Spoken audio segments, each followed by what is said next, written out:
What's up, AUC? This is Smokey Slump, and we're back with Pop Up with Slump, episode 5, and we have Fresh and Fit podcast in here. We're currently missing Fresh Prince CEO, but we've been blessed to have Mr. Myron Gaines himself. So let's give it up, everybody.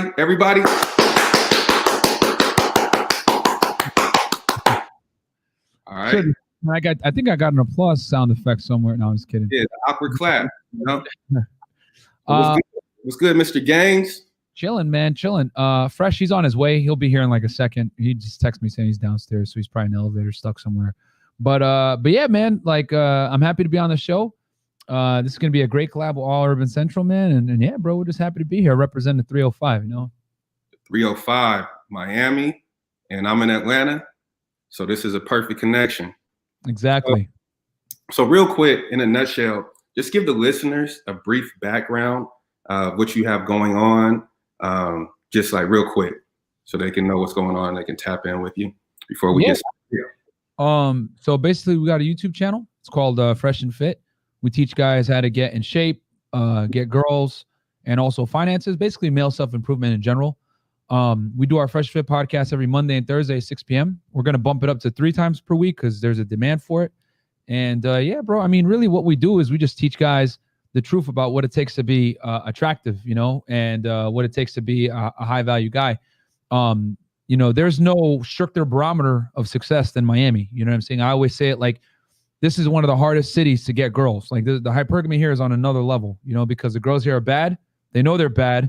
And you know, it is what it is. Like when a girl knows she's attractive, bro, you already know what time it is. She's gonna, you know, go for the best. And you know, we always say here on this podcast, you know, it's highest bidder wins. So we teach guys how to become that highest bidder. You know, not necessarily for the express pleasure of women, but more of so that you could be successful. And then like a byproduct of that success is chicks, because like at the end of the day, women are like an extracurricular activity, bro. If you focus on it, you know, you're gonna get F in the main subjects. You know. Yeah.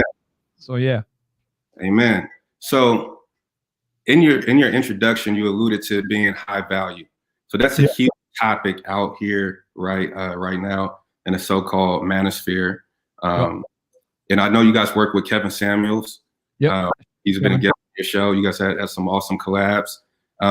What does high value mean to you? What is your definition of high value? And also comment on those that aren't high value expecting to have the baddest joints ever.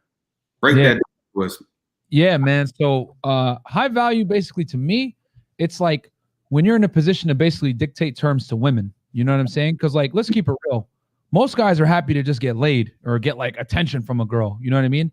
Like me, I'm teaching guys like, hey, you got to become high value first. And then when you become high value, then you're going to be able to kind of, you're going to be in a position where you're the selector for once. You know, most guys take what they can get. And if we're going to use like an analogy, I always use the analogy of Pokemon, right? So like for people that played the game back in the day, right? You play Pokemon, you're a Pokemon trainer, and then you got to get badges, right? You go through all the gyms, you beat all the gym leaders, you get the badges, and you fight the Elite Four, etc. Like girls operate like Pokemon. And what I mean by that is that women are incapable of loving you unless they respect you first. So in order to get that respect, you have to basically be superior to them. Like people don't like when I say that. Oh, superior. Yeah, because women since the beginning of time have dated either across hierarchies or above hierarchies. She never looks for her own equal. She wants a guy who's better than her. That's why we got all these chicks, you know what I'm saying, expecting that they want a 6-figure guy, etc.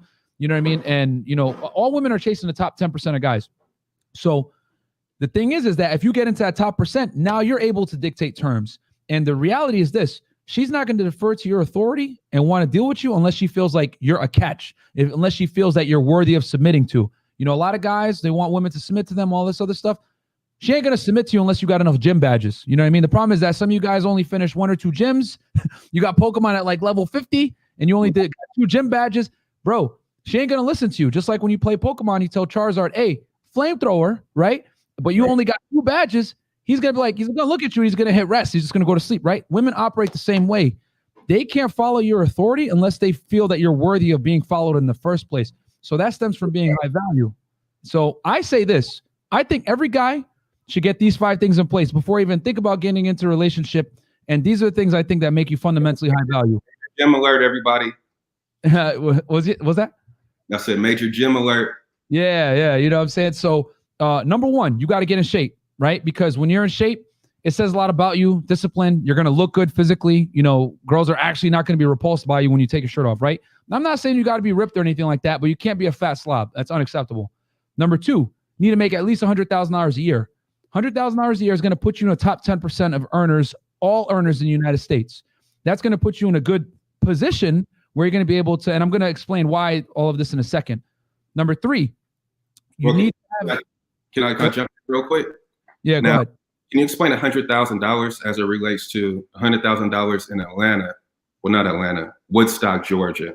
That's different from $100,000 in Long Beach or San Francisco. Yeah, I'm saying $100,000. Okay. I'm saying $100,000 because that's why I'm saying $100,000 because $100,000 as a single guy, no matter where you live, you'll be able to live a good life. You know what I'm saying? To some degree, assuming you're not like an idiot, you know, buying jewelry and trying to like lease a car that's way worth, you know what I'm saying? Like right. $100,000 if you're financially literate is more than enough money for a single guy, right? Now, that's bare minimum though, you know, that's what I say, 100,000. So 100,000, be in shape, then you need to have at least 6 months of income saved, right? You need to have that rainy day fund. You know, the average American doesn't even have $1,000 in a savings account, which is ridiculous, crazy, you know? Then number 4, you need to have sex with at least 50 girls. Now, I know people, what are you talking about? The reason why I say that is because we live in a world now where more and more people are promiscuous and women in general are fairly promiscuous. Just that society ain't going to tell you that shit, right? But these girls, if you, in the studies bracket, you take a 21-year-old girl versus a 21-year-old guy, she's had far more sexual partners than the average guy. That's the real talk. The girls have the ability to do it nowadays, right? With the internet, social media, dating, all that stuff. Online dating, etc. They have far more options than they ever had. So now, a girl that otherwise was stuck in, like, let's say Idaho, now she's getting DMs from a dude in LA. She could travel to LA, meet this guy, a guy that's like, you know, high status, blue check, whatever it may be. She's sleeping with him. So since women have a lot of options nowadays, they're more promiscuous than guys think. So you, as a guy, you need to at least be at 50 leg count. Why do I say that? I say that because when you have at least that bare minimum, you're going to start to pick up on patterns and you're going to understand female nature. You're going to understand certain things. And there's nothing worse than a guy that doesn't understand females. Because if you don't understand females, that's when you get manipulated. That's when you marry the wrong girl. That's when you get taken to the cleaners and divorced. A lot of these guys that get divorce raped, they didn't see the warning signs early on that their wife was no longer interested. And they're stuck. And those are the worst business partners.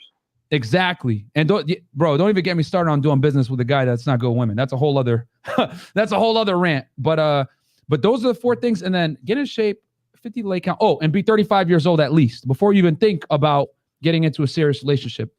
So I think when you have these 5 things in place, this is what I call like entry level high value guy. You know what I'm saying? This is where you'll be in a position where you'll have the maturity, the age, and the knowledge, right, to be able to have a woman actually defer to your authority and want to follow you. So what can you say to this? Somebody, Christopher Andrews, said, high moral character is high value to me. All right, I know the answer for this, but let's hear you phrase it because you just kill it so much. So here's the thing with high moral character, man. Like, and this is kind of where we get into like, be a gentleman, be transparent, be, you know, you got to be honest, all that other stuff. That depends. Like, are we talking about like a long-term partner or are we talking about casual dating? Because high moral character, like taking the high road and being the nice guy, that's going to fuck you up when you date. Like that real talk, like it's going to mess you up. I always say women fought for equality, treat them equal. Chivalry is now earned. You know what I'm saying? Because since they're equal, because here's the problem. This is a lot of guys fuck up with this, man. Like real quick. The reality is this. When you treat a girl on the front end and you give her chivalry and you know, put her on a pedestal and, you know, oh my God, like I'm going to, you know, treat you so well. You're a lady, all this other stuff.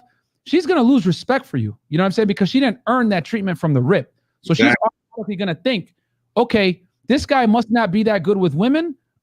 You know, why is he acting so nice to me? He probably has an ulterior motive. You know what I'm saying? So like when you're like super nice, it's almost like a sign of deception. And women are very socially calibrated. So they can smell it like, yo, this dude is trying to be nice to get laid. You're better off being a jerk and acting how you normally do so that she knows at least you're being honest and you're not trying to like lie to get in her pants. Because girls hate, there's nothing more that women hate is like trying to be deceived.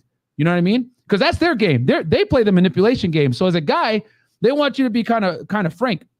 So the high moral character thing, man, I mean, like I said, it depends, because being completely transparent with a girl is going to mess you up too, you know? So, and girls, make no mistake about it, girls aren't transparent with guys at all. Oh, this is the first time I did this, or some BS like that. You already know, you know what I mean? So they're going to lie to you too. So. Yeah, I think it's all, you know, it's all subjective to a certain extent. But if we just want to be raw and rugged with it. What's up, Fresh? What's up, man? How you doing, bro? I'm good, bro. But if we want to be real with it, right? Mm-hmm.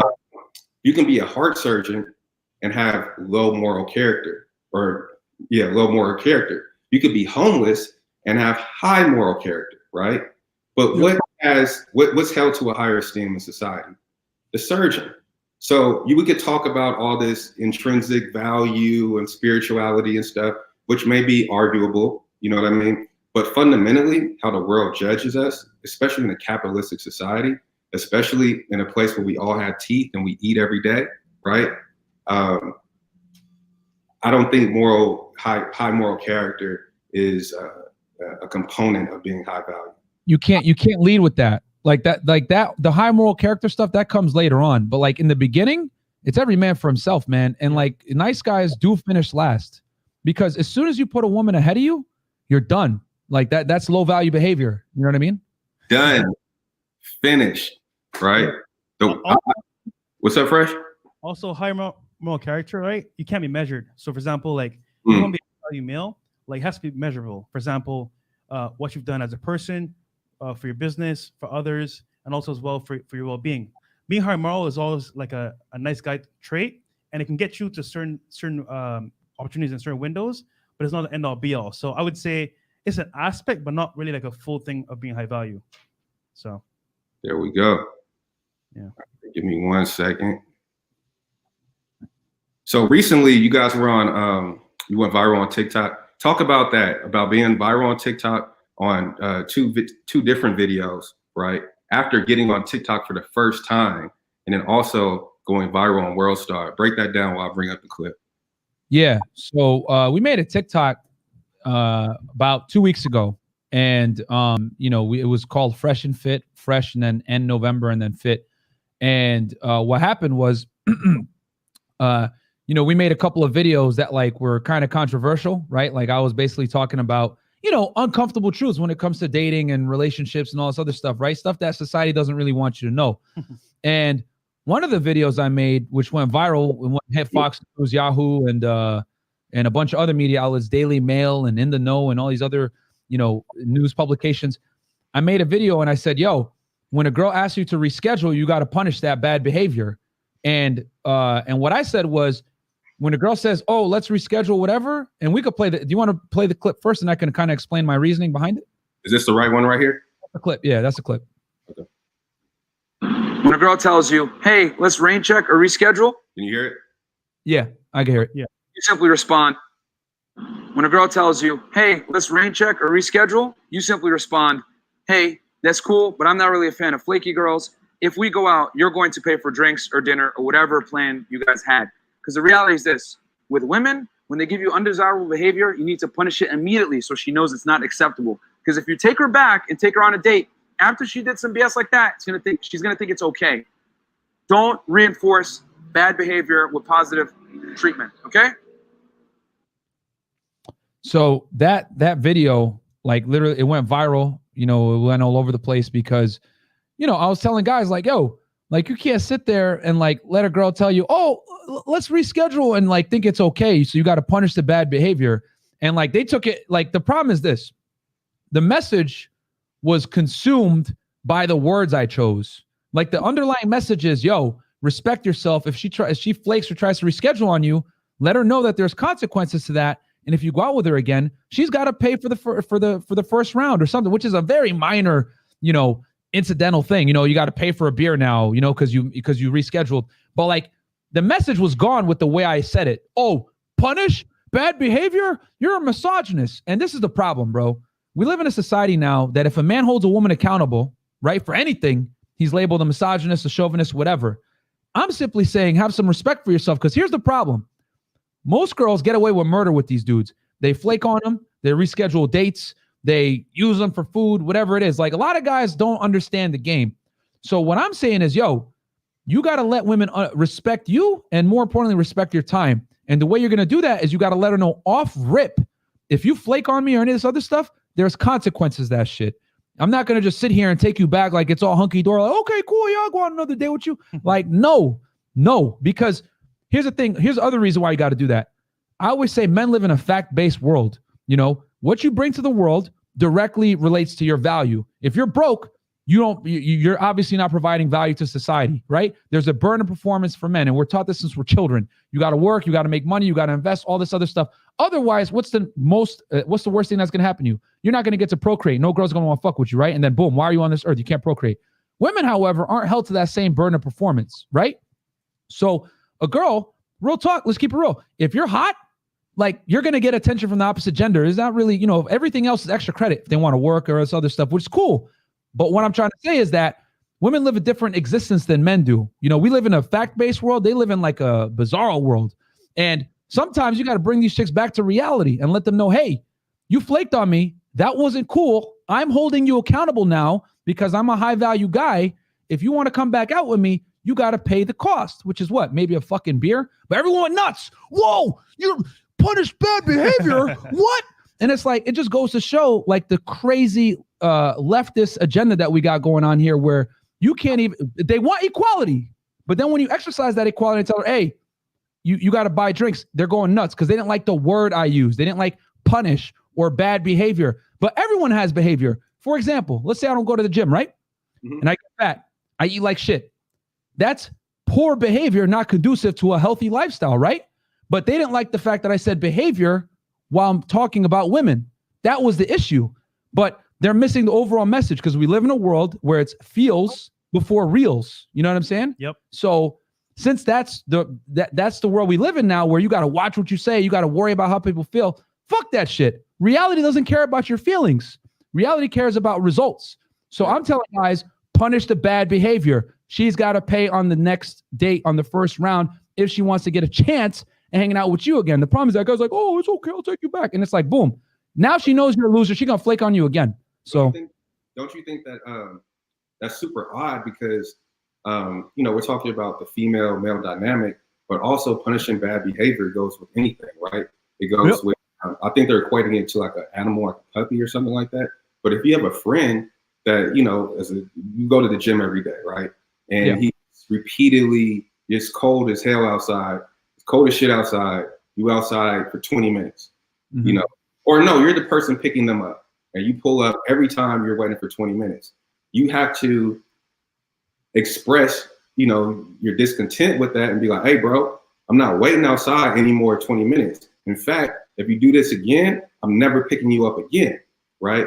So it just seems interesting that there's this, I don't know, thing going on or whatever, but that's the way we learn, that's the way we got to this point is from failed attempts, behavior that we didn't recognize as being bad, i.e.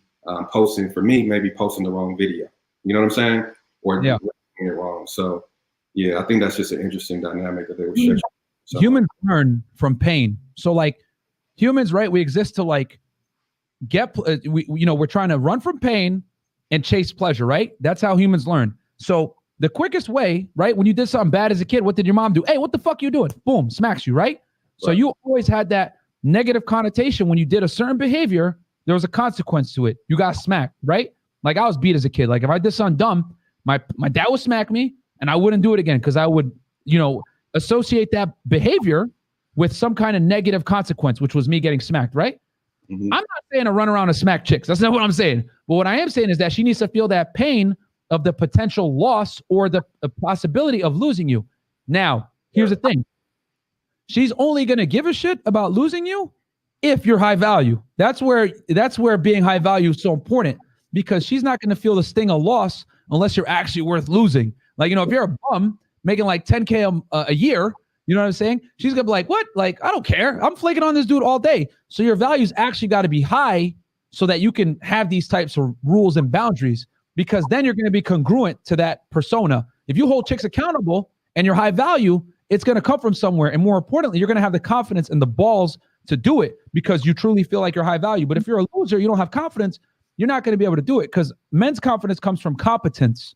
You know what I mean? We don't get the benefit of being, oh, you're bad. Oh, that's where my confidence comes from. Like, yeah, your looks matter, but not as much as it does like for guys. For us, it's like our competence that makes us confident, you know? Right.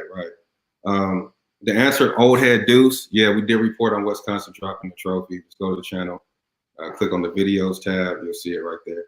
But yeah, and then let me show this other video that you have. 1 second. Oh yeah, this was the video why men and women can never be platonic friends. This one was our most viewed. This one got like 2.2. Hey. Sorry, say that again. No, I said this one that you're gonna play next. That one was our most viewed one. That got like 2.2 mil. Oh wow! How many days? A day and a half on TikTok. Yeah, it was like in a couple of days. The account got banned within a week though. I think this is the same video, right? Yeah, it's the same one. X this one out and click the other one. This is the same one? No, that's the one from before. Okay.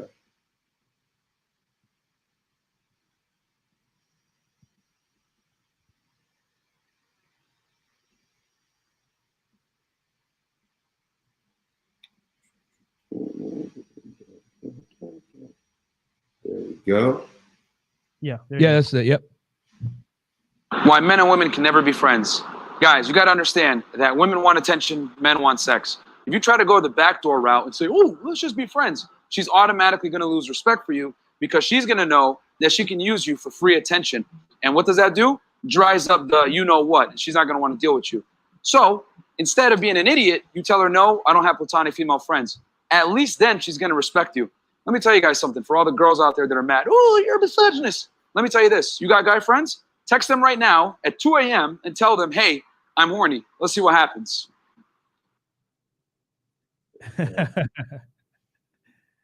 Oh man. All right. What about the guys that are like, man, I've been knowing her since high school, and that's my sister, and oh my God, one day. And what about those guys? Because I know we got a lot of those guys watching right now. See, I would give one exception, right? If she's not at all, then you might say that because, okay, then you're never going to smash anyway. But that's the only exception. Other than that, a lot of guys hide behind the curtain of, you know what? I'm going to be her friend. I'm going to go through the back door. And I'm waiting for her ex to like mess with her or like, dump her. And then I'm going to slip in when she's emotional and talk to her behind the scenes. What happens is when you go down that path, you're hoping that she even makes you an option because guess what? She's getting hit up by guys right now and in the future. Why is she going to choose you that's just going to be there literally waiting for a chance and there's so many other options? And because you're waiting for a chance means you're probably low value. So she wouldn't want you anyway. So the point here is that and actually we tested this out as well. So we went on a double date, right? And we went to this restaurant. There was 2 girls that we were there with. And one of the girls, right, was like, oh, men and women can be friends. I have a friend that I knew for 7 years, and he would never try to have sex with me, right? And he said, you know what? Myron said, you know what? Let's do a test. Text him right now and say, I'm horny. Where you at? Mind you, it was at 12 in the morning. It was 11 p.m., right? Yeah, it was, yeah. It's like 11 p.m. at night, right? He said, she said, I'm horny. Where you at? In less than a minute, bro, the guy texts back, yo, where you at? So it just goes to show, right? That was her friend for 7 years, right? And all she said was, I'm horny, where you at? And he was going to come through. So real talk, when girls say to, all the time, oh, he's just a friend, blah, blah, blah. She knows deep down that he wants to smash. She knows that. But she doesn't want to say it because, you know what I'm saying? She wants the truth to be out and open. But deep down, she knows that that the guy wants her. So that's all I would say. The concept that men and women could be friends is a bullshit social construct. You know what I'm saying? Like, that's what guys tell themselves to rationalize the fact that they got rejected. You know what I'm saying? Like, a lot of guys have a problem with getting rejected. There's a big reason. You want to know a big reason why guys struggle with women, man? Is they're scared of rejection. What I mean by this is they'll see a hot girl walking down the street or at CV or whatever. They're not going to approach her because they're scared of getting rejected. You know what I mean? And this goes back to this is primal thinking from like millions of years ago. Because if you got rejected by the tribe, well, you ain't going to eat. You're going to get fucked up by a saber-tooth tiger or something like that by yourself. Like you're dead, right? So humans in general are very scared of rejection and being ostracized by the tribe. So since we know that this is like a deep-rooted fear, this is why guys sit there and subject themselves to being friend zoned. You know what I mean? Because what guys don't understand is that as a man, your only real like commodity is your attention. So girls look at attention the same way dudes look at sex. I did a full podcast with Alan Roger Curry, shout out to ARC, where we broke down like how attention is like what women's crack. That's what they want. You look at social media platforms, right? Instagram, overwhelmingly used by women over men. Facebook, that's the only social media app where it's like even. You know, TikTok, the TikTok, Snapchat, etc. These apps are dominated by women. Why? OnlyFans. Oh, well, yeah, obviously OnlyFans, of course, yeah. You know what I'm saying? That's like the highest form of like them getting attention because now they're getting compensated for it financially. But like the average chick just wants attention, right? So why do women, like, let's peel back the layers a little bit. Why do women dominate social media apps? Because they know deep down that they're going to get a lot of attention from random dudes. And the thing that guys don't understand is women know on an innate level that their value is pretty much almost 100% derived from the way they look. So since they know that all their value hinges upon the way they look, they need constant validation to perpetuate the reality of how they feel about themselves. Why do they act like it doesn't matter how they look? Why do they act like it matters about them having a great job or having 1,000 degrees? Yeah.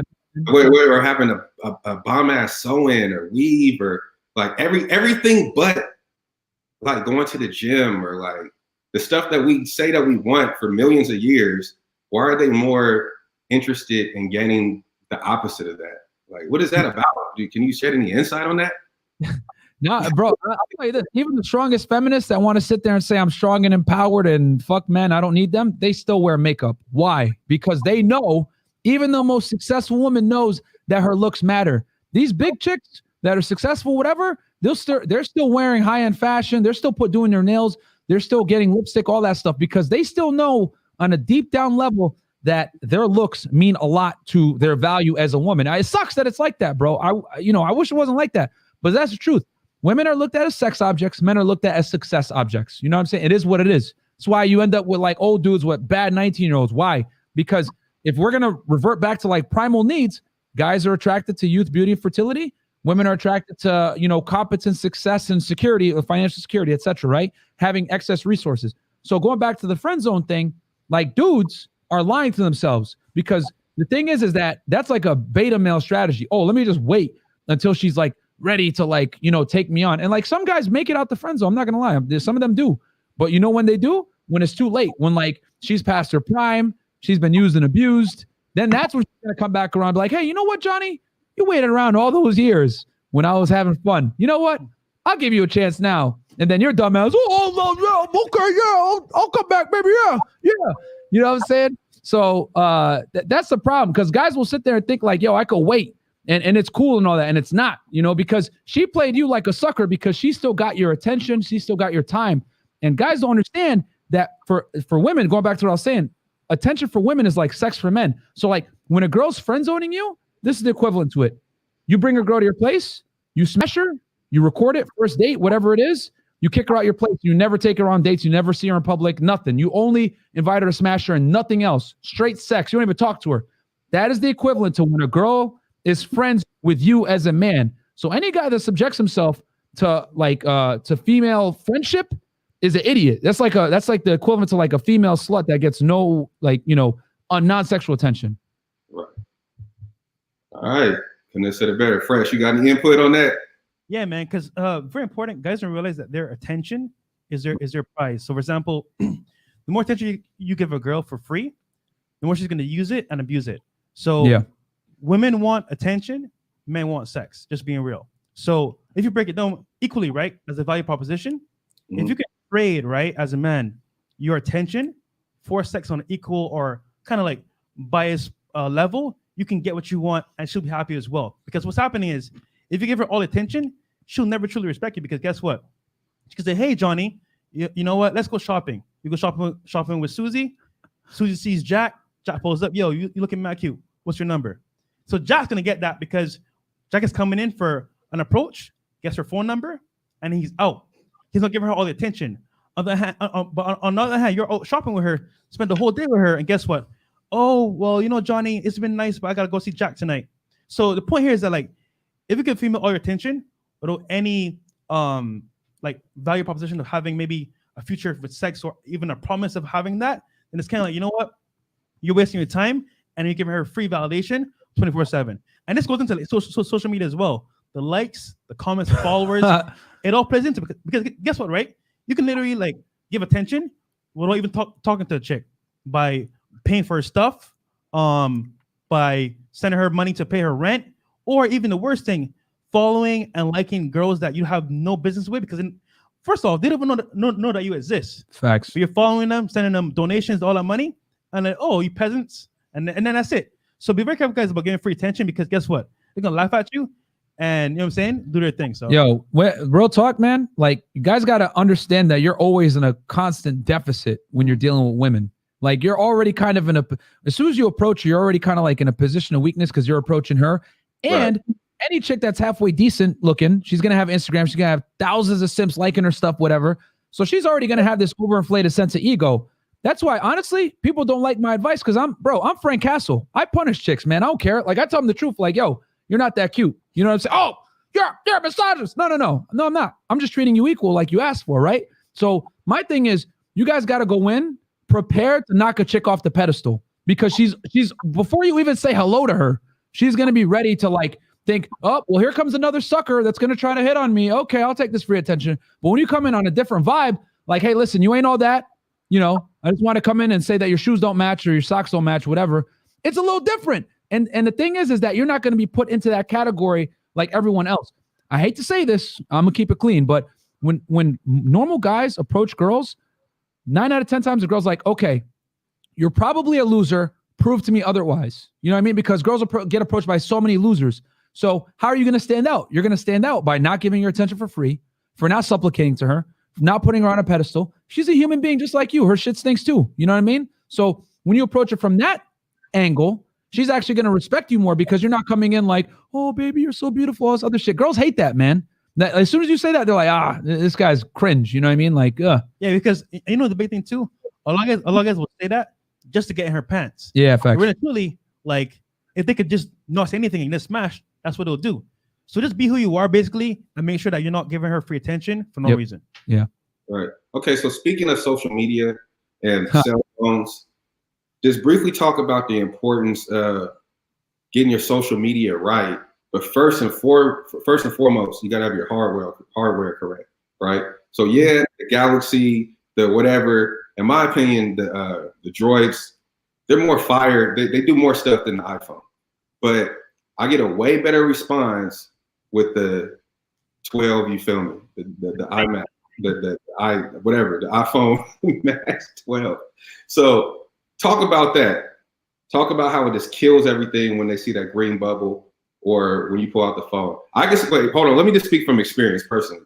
So up until recently, I have had an iPhone 6, and especially operating this platform, as soon as I bring it out, people are like, bro, you work for them, or like, what's going on, bro? Like, that's not you. This is Cat. I know you drive Uber. Like, I constantly got the worst response ever. Like, Playboy Cardi's manager or assistant, she finished me, right, when I put out my iPhone 6. You feel me? So that was the most recent finish, right? And recently I was supposed to do a day in the life of with I ain't gonna say the person, but I just got killed so many times, even by my friends, that I just had to go get the new iPhone, right? So you guys being in Miami, talk about how important it is to have an iPhone. I thought it was BS, but I'm lost in the matrix now. I mean, we made a whole video. We made a whole video on our YouTube channel why you need to have an iPhone if you want to optimize your ability to get girls, man. Yeah. Like, I hate to say it, but like, even though, and here's the thing, I acknowledge that the Droid is a superior device to the Apple iPhone. Like, it is. Like, if you compare Android specs versus iPhone specs, Android is almost always like a generation ahead. Like, iPhone catches up a generation later. You know what I'm saying? So, though we know that Androids are superior phones, I don't care what anyone says, bro. You text a girl and she sees those green bubbles, it's gonna signify lower perceived status, bro. It is what it is. So, and then the other thing too, iMessage works on Wi-Fi, and FaceTime calls is critical now. You know what I'm saying? Because you need to be able to like circumvent the flake rate epidemic we got going on right now with chicks. Like girls flake left and right. So getting on FaceTime calls is actually very important technique that we teach our guys to like, mitigate the flaking. So when you not having an iPhone is going to kind of, I hate to say it, bro, but like if a chick sees you and you don't got an iPhone, you got an Android, whatever, she's going to think you're weird. Something's off. And she sees green text. You know who gets green text? Typically either Android users, weirdos using like fake texting apps, or like drug dealers or some shit. So it's just a lower class thing, man. And it sucks because I know Androids are better, but if you want to optimize your ability to like get chicks, you need to have an iPhone, because I always say sex is sales, and half of sales is dealing with what? Objections. So if you're going to use an Android, you're just giving yourself an extra objection that you could have just not had to worry about if you just had an iPhone, And let's be honest, right, bro? What's the perception when you have an Android? Or you get a green text? You're broke. Facts. So Metro, cricket. So these chicks, right? They'll see the green text and be like, "Yo, this guy's a bum. I'm done." Or what they'll do is, and a lot of these girls are like on these sugar sites. So what they do is themselves is they'll put like a Google Voice number and they'll text you from it, and it's always green. So in their head is like, "Yo, this guy has a green number. Either it's a fake number or he's like a fake person." So very important, guys. I would say get an iPhone, not because you want to do it for the females, but because one, FaceTime is way better anyway, and then two, like just having that blue bubble on your side is gonna help you a lot better than the green bubble. Trust me when I say that. You may not think about it that way, but females are thinking about it 100%. It's a status thing, man, and women care a lot about status. Yep. Yeah, also talk about getting your social media popping. And you guys also have like a package or something like that. Talk about that to help guys get their social media together. Yeah, so we made a course. It's called DMs on Demand. Basically, like all it is helping guys maximize their Instagram to one, get more followers, get more engagement, and best of all, meet girls from all over the world. So Myron and myself, girls from all over the world come and flying to see us. Girls from even here in Miami, we can connect with, because guess what? We have good Instagram pages, and then secondly, we know how to do the process to get girls from overseas here. No matter where you are in the world, Instagram is the way you can meet people and connect with people all over the world. So I would say our course covers how to DM chicks, how to source chicks from anywhere in the world, how to also build up a following, how to get engagement, and then lastly, because get this right, I could be a guy, right, very well with game, got money, status, and all that stuff, right? But when I go in public, I can only talk to so many girls. If I'm on social media, I can talk to 100 girls from my bedroom. And that's power, that's scale. So as a man of value and man of means, do you want to waste time going to a mall, talking to 10 girls a day? Or you could build up social media, talk to 100 girls in like 10 minutes, and out of that 100, you choose, you know what I'm saying, what's best for you. So I would just say maximize your time, your efforts, and the online presence, and get good on Instagram and social media.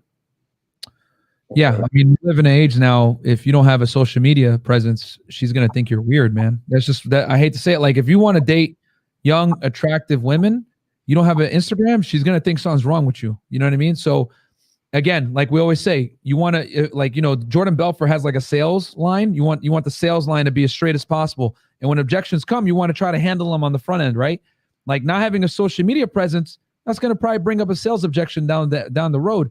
So if you have a good Instagram setup, right, it doesn't have to be like anything crazy, but as long as you're able to like, have good pictures where it shows that you're not a murderer, you have some social proof with some friends, you have like, pre-selection, maybe you have a picture with like a girl or two, whatever it may be, showing the lifestyle that you have expendable income. All these things are very important to allow her to feel a little bit more comfortable meeting you on a date. Because the thing is, when girls go on dates, a lot of the guys they meet are fucking weird, man. So she's automatically going to assume that you're weird unless you prove otherwise. The burden of not being a weirdo is really on the man. So you need to set yourself up in a position where you're going to mitigate flakes by having a good profile. So, because here's the thing, a girl ain't going to go on a date with you until she stalks the fuck out of you. She's going to look at your social media. She's going to Google your name, go look at you on Instagram, look at your Facebook. Who do you hang out with? Look where you go. She's going to like do her best homework before she meets with you, because girls have been on so many bad first dates that all of them pretty much become like FBI agents, you know what I'm saying? When they come to like investigating before a first date. So you got to have your stuff ready to go so that if she does do her full field investigation, right, on your background before the first date, that you don't look unappealing in any kind of way. So Instagram just helps you with verification a lot of the time that you're not a whack job. So if you want to date hot young girls, man, it's kind of a necessary evil, you know? And I'll say this, right? Instagram is literally the new resume, because back in the day, like used to be maybe like High Five, Facebook, MySpace, but nowadays, most people are meeting online, and more than ever before, if you have a good Instagram page, a lot of top tier guys are doing this, right? For example, like you're probably wondering, yo, I have like 20 followers. This is not gonna be for me. Guess what, right, guys? I was a regular dude. Nobody knew who I was. Working at Chick-fil-A, making $7 an hour, right? But I decided, you know what? If I can build up my Instagram good enough to be at least close to these like high tier guys, I can get similar access or the same access as well. And funny enough, these principles that me and Myron covered in that course, bro, breaks down step by step what you can do to get to that point. We can actually have the same results as a top tier guy from his social media. Now, obviously, you want to work on yourself as a person first, but then once you get that part down pat, you know who you are, put that presence online and scale it, and then see what happens from there. Yo, in real talk, like celebrities, blue check mark athletes, all these dudes, none of these niggas cold approach. Bro, these guys are out here like, yo, these dudes are just using their Instagram to get girls. Like Instagram, real talk, for the top like 5-10% of guys that have clout and, you know, renown, all this other stuff, they're using Instagram to source girls. They're DMing chicks. Dan Blazarian, all these dudes, they don't like go out to the mall and talk to girls. Now, with that said, guys, I'm a huge cold approach advocate. You know, I ran night game here in Miami for years. Like, I'm huge on like approaching girls. Man, I approached a girl earlier today at CVS. I got rejected, but you know, it is what it is. But that's the game, right? But a lot of guys don't like that rejection. They're scared of that pain, you know? So, but I understand that times have changed, and a lot of high value guys, what they do is they have clout or whatever. They're using Instagram to talk to girls. And here's the other thing too. Let's keep it real. The most beautiful women, they would be caught dead on Tinder or Bumble or anything like that. They're on Instagram and they're on boats with millionaires somewhere. You know what I mean? So a lot of the way you're only going to be able to get access to some of these chicks is on Instagram, or if you got like a good social circle where you can meet these types of women, right? But a lot of guys, what do you know? Blue check mark athletes, NBA players, celebrities, etc. Most guys don't. So how else are you going to get a hold of these chicks? Well, Instagram. You know what I mean? That's a big reason why so many guys are sexually frustrated right now, is because Instagram is basically taking it where winner takes all. The top guys are sleeping with like 90% of the girls, because the world is globalized now. And that also, what's that done is it's globalized the dating market too. So a girl that was in the middle of fucking nowhere in Dakota, that was bad. Well, she might have had to settle on guys that were in her immediate, you know, vicinity. Now, some rapper or, you know, actor, whatever, at LA, hey, I got a blue check. You want to come out hang out with me for a weekend in LA? Sure, it's cold over here. She goes over there, gets plowed by him, and then she comes back to where she was at, and no one knows. Anonymity, baby. That's what Instagram has done. Like, this is what's really going down. You know, forget the rapper's name. He says it goes down to the DMs. With the higher tier guys, it's facts. Yeah, Yo Gotti. There we go. So that's how Instagram changed the game. Yeah. Well, I'm sure you can say it. We've been living real life Instagram. But before I even say that, shout out to Compton Joe. What is this right here? Can you see the background? It's a €1. Yeah, it looks like one euro. Yep. What is that? A donation or something? Yeah, he gave you a super chat. Oh shit! So Compton Joe, thank you, Compton Joe. I know you might not think that's a lot, but that's our very first super chat. That's like $1,000 to me, so that means that we on the, you know, we barking up the right tree. So thank you, salute Compton Joe. Thank you for tapping in. Much love. Follow everybody's Instagram, YouTube, so on and so forth. Much love to Compton Joe. But back to what I was saying before, we've been living real life Instagram before Instagram took off in our respective cities. So being from Cali, which is all Madden, moving to Atlanta, right, for college and so on and so forth, which is all Madden again. You guys are in Miami, right? I can speak for myself. I hated being in college, and Fabulous is right here, and then who was that? Jeezy is right here, and then I'm at Compound or something, and Diddy's right here. It's just like, bro, like, it's like, come on, man. And it was just like that for years. And it forced and what people don't realize, because they look at the negative, right? They look at, oh, I don't have a blue check, I don't have this, that, and the third. So we can sit around and we can complain all day. But this is the beauty, right? The onus of performance is on us. So we can go out and, of course, there's mitigating circumstances, but for the most part, we can make ourselves the best versions of ourselves. So you can look at it from a negative point of view, or you can look at it like, damn, I only have 1,000 followers on Instagram. Matter of fact, that's literally my case. My personal Instagram is trash, right? But I'm able to win for various other things, right? However, I look at that as a challenge. Okay, I need to improve upon this. Perhaps my network needs to be better. Perhaps I need to be more of value to other people. Perhaps I need to show my face more. Perhaps I need to da-da-da-da-da. So I think a lot of people internalize the negative, but take it as a challenge, bro. If you're not there, you can get there. And that was just my 2 cents. But bringing this all in, what are your plans for New Year's? What you guys got going? There's a bunch of boat parties and master parties over here. So I was just trying to figure out like what to do because there's so many options, man. Like, dude, Miami's lit, bro, for New Year's. Yeah. And like the curfew is 12, but for New Year's it's gonna be like 1 p.m. Yeah, man. No, but that's why, like I said, the yacht parties and the master parties those are gonna be after. So it's like it don't matter. Oh, okay. So y'all can be on a yacht till like 3 a.m. They can't police the maritime laws and all that, right? We gonna see. Yeah, we'll see. I mean, yeah, Miami kind of got hit pretty hard with this beer bug BS, man. I'm not even gonna lie. Like, real talk. The only way you're gonna like party in Miami is you got to know somebody, get invited to a mansion party, or get a boat. Yeah, that's really what it is. Because like the top clubs here are shut down. Like South Beach is pretty much closed right now. Like, right. There's only like Wynwood and Brickell basically downtown. Yeah, and most people, let's keep it real. Most people come to Miami, they go to South Beach. They go to Live and they go to Story. So those 2 clubs are closed. And those 2 clubs draw a lot of attraction here. SLS pool parties, that type of thing. So everybody pretty much is coming here to Atlanta. Yeah, you guys are open, right? Bro, we're open, like till like 6, 7 in the morning every day, bro. Like the movies, like the movies are open, the gym is open. It's almost like Corona never hit out here. It's almost like they had the little shutdown thing, for a few months. But bro, we got the after hours spot. It's regular life out here. Everything is still like functioning. Like, wow. I went out to LA for a funeral 2 months ago, and it wasn't even on as lockdown as it is right now, and it was just killed, bro. Like, yeah. You can't do anything in LA and Miami. Kind of like, if it's like because I consider like Atlanta like kind of like a baby major city, but like New York City, Miami, LA, like they're closed, bro. Chicago, closed. So, but yeah, nah, bro, we're it's kind of stupid. I knew Atlanta opened back up in May, but I didn't realize you guys were open, like no masks, no nothing, clubs packed, all that other stuff. Bro, Atlanta is, all right, I'm gonna say this one time and you can interpret this however you want to interpret this. Yeah. Atlanta is Sodom and Gomorrah, and it's a free-for-all.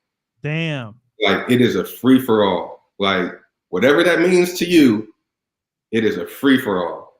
Like, it is people making it rain in Walmart. Yeah. Wow. Okay. That's one aspect of the free-for-allness. You know what I'm saying? The other aspect, I can't talk about on you. But, yeah, man. Yeah. This is Babylon, man. Yeah. I guess we got to go to Atlanta. It's actually more popping than it's probably ever been. So it's 10 out here. I might leave and go somewhere like at 2 a.m, bro. I'll pull up. It's gonna be Lambos. Meek Mill gonna be standing outside with the Water Boys. it's gonna be popping. Like, it's really like that. Like, I'm not exaggerating. Like, the day that Meek Mill had the thing with the Water Boys, he almost hit me when I was crossing the street. But not like I dislike him or anything. It was just so random. Like, that's how Atlanta is. I'm crossing the street. It's a purple Mustang or what's that? The truck, whatever.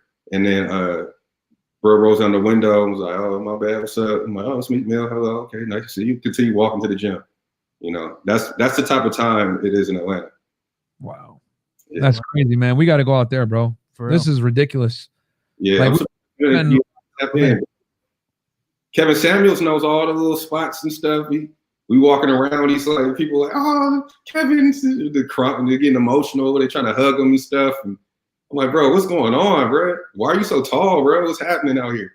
Yeah. He's like 6'5". That's what messed me up, bro. It's like 6'5". Like, what's happening? But We're gonna end it on this. All right, so it's New Year's. We're gonna go age accordingly, right? Okay. It's New Year's. But first of all, let me address this. All right, so it's people in the comments going crazy, like, yeah, I know this. No, you guys don't. Maybe you do. Maybe you do specifically you, but for the most part, a lot of people don't know this information.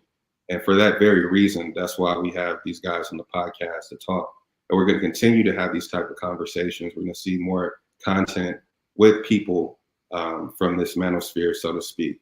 So, yeah, I just wanted to address that because the comments is people saying, duh, and, all this. But yeah, is like, you guys got to understand, for the guys in the comment section that are saying, hey, this is basic remedial stuff. Great, man. Great. Pat yourself on the back because you're a small percentage of men, guys. You guys got to understand that, like, this is obviously going to put on YouTube. Someone else can discover it. And guys, a very small percentage of guys understand these fundamental truths that we're talking about. Most dudes are blue pill as hell, man. They don't know any better. So, you know what I'm saying? If this content saves one guy's life, you know what I'm saying? That's good. Right. So the last thing I want to say, all right, so we're going to break it down by age. So say let's just start with 21. Say I'm 21 through like 26, 27. Uh-huh. And I maximize my New Year's. I want to I'll pause, but like from a girl, I want to kiss at midnight, hypothetically, right? How do I make that happen? You know what I'm saying? Well, there's 1,000 ways to make it happen, but the simplest way. Am I going to get a section? Am I going to just call up somebody from the rotation? What would you recommend for a younger gentleman who's out here lost? It depends. Is he bringing the girl with him or is he meeting her at the venue? He's dry right now. He's dry, but he's been doing the work. So his outfit, his presentation, everything else is up to par. He's been doing the work. So is he with a girl or does he have to find a girl?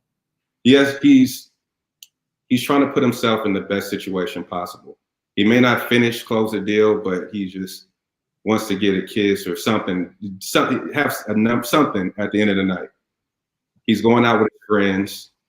It's New Year's. He's dry. Okay, so really simple, bro. All you need to do is find a spot where, for example, there's like a bunch of parties here going on, and some of them are invite only, right? But there's some clubs that are like free for all, meaning that like you go to a club, obviously you might spend on entry, but for the most part in that club, hopefully now, but with Corona right now, bro, it's kind of hard because most clubs over here in Miami are kind of like cockfest, not gonna lie to you. But let's say, for example, you're in Atlanta where it's still popping and stuff like that. You want to find a club that's like a good ratio. Let's say for like 70% girls, 30% guys. That's kind of hard though, but if you can, perfect. And then from there, if you're boys, go to have fun. Don't go chasing girls because guess what? You're gonna bring that type of energy to that club, and you don't want that. You want to go to have fun, and then if there's girls there and you're having fun with your boys, yo, go talk to one. Invite one over to your table if you got a table. If not, invite them over to your spot where you're chilling at.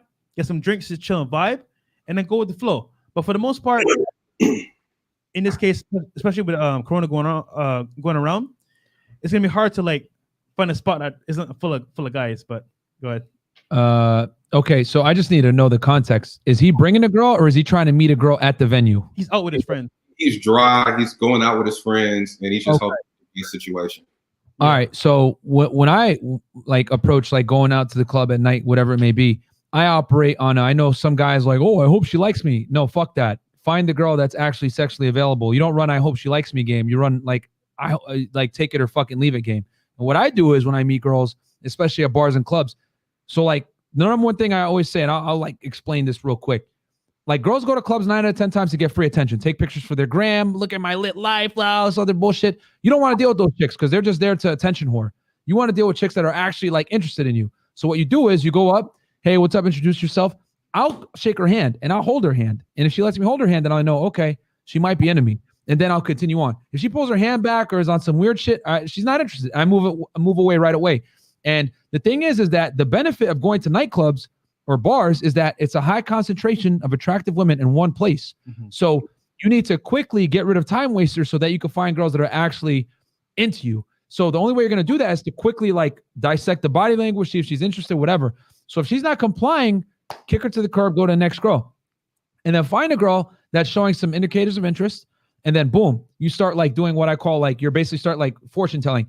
Hey, you're kind of cute. I might kiss you later tonight when the ball drops if you don't mess this up. Let's come get a drink with me. Boom. And then you start displaying that authority. You're making her walk behind you. You're leading her. You're holding her by the hand.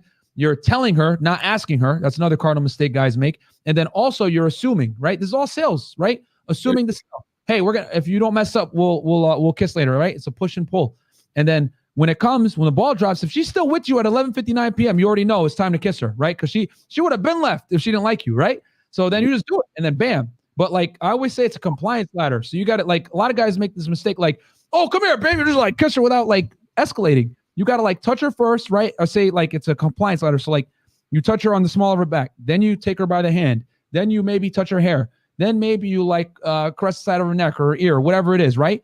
And then you kiss. They call that, Shakespeare says the nape of the neck. That's because like guys make them like the fucking terrible mistake of thinking that women are like men. Men are like light switches. You just turn it on, it's on and off, right? Quick. Women, it's like a volume knob. You got to do it nice and slow. So you got to like escalate up. So by the time you kiss her, it's a foregone conclusion. It's like the next logical step. But like since guys didn't do the work on the front end, like, oh shit, it's midnight. Let me kiss her right now. It's mad weird. So you got to make it like it's like a natural conclusion. So that's what I would say the guy should do.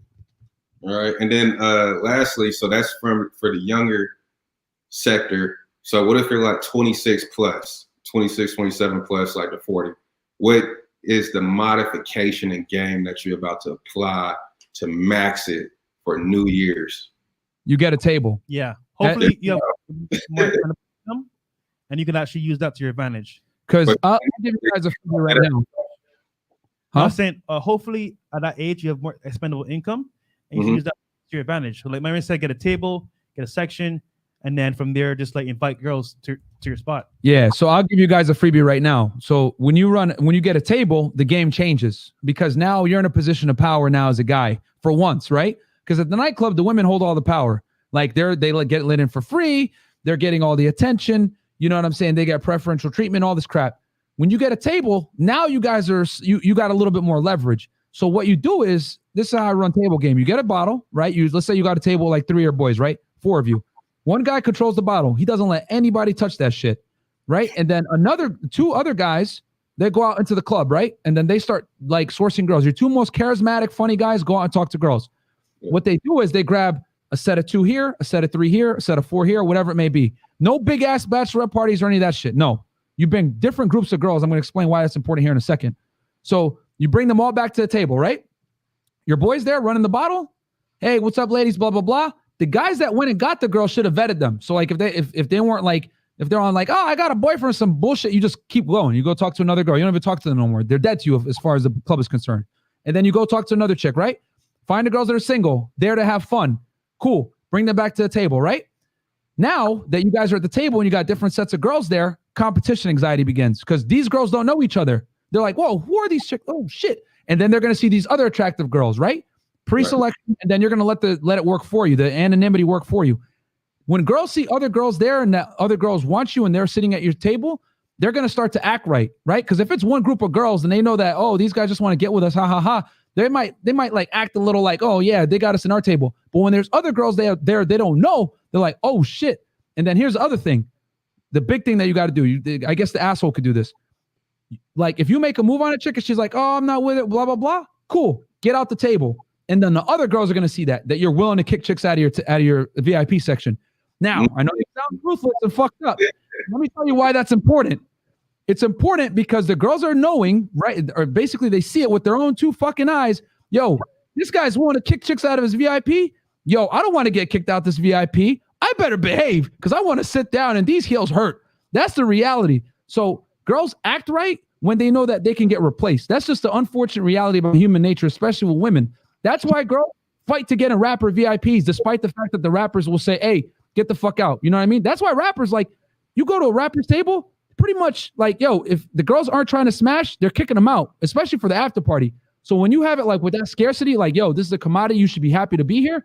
they're going to act right. And then on top of that, you get rid of time wasters and girls that are just going to drink your liquor for free that aren't trying to like get with it, you know? So that's how I would run a table if you have the expendable income. There we go. I couldn't have said it even any better, man. You guys are super prepared. That one was right there. But is there anything else you would like to leave the viewers with as far as where they can reach you? Any projects you guys have forthcoming? Any guests that you guys are going to be having forthcoming on your podcast? You know, pop your shit real quick. Yeah, you go. Yeah, so we have a patreon.com/freshfit. It's like our membership website where you can see videos of us behind the scenes on dates. You can see one-on-one videos that we could talk to you one-on-one. So people pay for videos separately. We give them advice on their current situation. And then we have also 2 Zoom calls a week. We cover like a bunch of topics regarding from dating, finance, and fitness. And also, so we have the Fresh and Fit YouTube channel where we have the podcast Monday and Thursday, 6 p.m. And we have coming up, we have Rollo Tomasi, right? In January? Yeah. We're gonna have Rollo Tomasi, Hotep Jesus, John from Bulldog Mindset. We got a couple guests in the fire. We also got Saint the Sinner, right? Saint the Sinner, yeah. He's also gonna come through. So yeah, we got. Did Rollo? Did he write Rational Male? Yeah, Yes. He's the author of the Rational Male series. Yep. Yeah. Okay. Rollo Tomasi. So yeah, I just did an interview with him just like literally just before this one. So it's been a busy day. But yeah, no, man. I mean, yeah, just like Fresh said. Patreon.com/freshfit. If you guys like the tips that we gave, you know, that's just like the beginning. Like, as you guys, real talk, man. Okay, this is gonna sound cocky, but I'm just gonna say it. Yo, none of these other coaches are in Miami. Okay, this is the hardest place to get chicks. One of the hardest places. You know what I'm saying? Like, this advice that we're giving you guys, we're actually in the game. We're out here, man. Like boners through gray sweatpants. So. If you guys want to see like, you know, what we do, things that how we deal with like, you know, dating in the modern day age, Instagram, texting, all this other stuff, get on the patreon.com/freshfit. You know, we got a lot of value in there, man. Crazy info. Like if you guys like that table tip I gave, that's just like the beginning. You know what I mean? TikTok too. TikTok, Real Talk Miami. Before we get banned again, we have to make another one. This is our third account. And an Instagram @Fresh and Fit Miami. And then yours Unplug Fit. Yeah, Unplug Fit. CEO. So. Yep. Yeah, man. That's where you guys can find us. But the Patreon is where like, you know, the exclusive stuff is. Because obviously, you know, YouTube's on that on that BS. So we can't say everything we want to say on YouTube. Facts. All right. Well, thank you so much for joining us, for coming to AUC and Pop Up with Slump. This looks like we're going to do some more of this. Definitely. So, bow. All praises due. We're going to end it. You know, audience, you know, applause, everybody. Paparazzi everywhere, all that. All right. Yeah, we got to get some soundboard, bro. Yeah.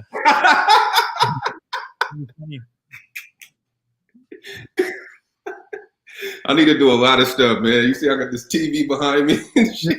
Yeah. We got you, though. We got you. It's all good. But, all right, man. Thanks for coming on, man. All right, bro. Thank you for having us on the show, man. It was good. Yes, sir. All right. Yeah.